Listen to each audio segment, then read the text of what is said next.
I'm about to show you a study method no one ever teaches, but it's how the top 1% actually learn. They focus faster, remember more, and stay calm under pressure. Meanwhile, you're still rereading your notes 5 times, wondering why nothing sticks. You cram the night before, freak out, then forget everything a few days later. That's not studying.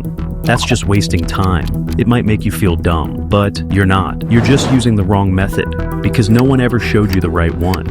In this video, I'll give you the exact steps to study anything and actually lock it into your brain, like those genius students who seem to remember everything without even trying. Follow all 3 steps, especially the last one. Most people skip it, but it's the reason those students seem gifted in the first place.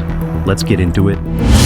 Step 1. Retrieval practice. Let me guess, you read the textbook. You nod along thinking, yeah, this makes sense. So, your brain feels smart while reading, but here's the hard truth. If it feels like you're getting it just by reading, it means nothing.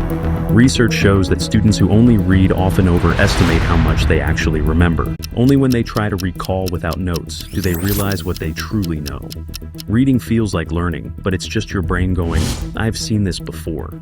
This is where retrieval practice comes in. Don't just reread, close your notes. Explain the concept out loud. Write it from memory. This builds stronger brain connections and actually moves information into your long-term memory. It's like lifting weights for your brain. Reading alone, that's just walking on a treadmill with no resistance. Once you've recalled without notes, now comes the part that actually makes it stick. Step 2, the feedback loop. Once you try recalling something, don't skip this step. Check your answers right away. 2 big things happen when you do. First, you fix mistakes before they harden. If you skip checking, you risk memorizing the wrong version. And trust me, fixing a bad memory later, it's a nightmare. Second, your brain loves surprises. When you realize, oh wow, I was wrong, it triggers that, wait what, reaction. That's an aha moment, and your brain locks it in even harder. This is where real learning sharpens. Without feedback, retrieval is just guessing. But with feedback, you're actually rewiring your memory in real time.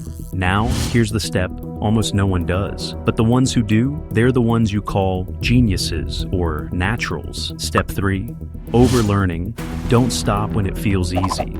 Most students stop once something feels easy, but that's where they mess up. Right when it starts feeling easy, that's your signal to keep going. Why? Because when you overlearn, the knowledge gets burned in deeper and fully consolidated. It sticks even when you're stressed or rushing through an exam. Think of it like training for a sport. You don't stop shooting hoops after one basket. You keep going until it feels automatic. That's what overlearning does for your brain. So, how do you overlearn? First, keep solving the same type of problem even after you get it right. Once isn't enough. Do it again, then again. Make it automatic. Second, try teaching the concept to someone else without notes. If you can explain it clearly without looking, you own it. Third, do a timed round. Set a clock. Simulate exam conditions. Pressure changes everything, so train for it. It sounds simple, but convincing your brain to actually do it, that's the hard part. Overlearning is boring, but it's what separates the good from the great. These 3 steps work because they match how your brain actually learns. Retrieval strengthens memory. Feedback fixes mistakes. Overlearning makes it stick under pressure. Try this today. Pick one topic from this week. Write everything you remember without looking at your notes. Check what you missed, fix it, then do another round. Review it again tomorrow. Repeat with the next topic. Do that for a few days and you'll feel the shift. No more cramming. No more blanking out. No more panic.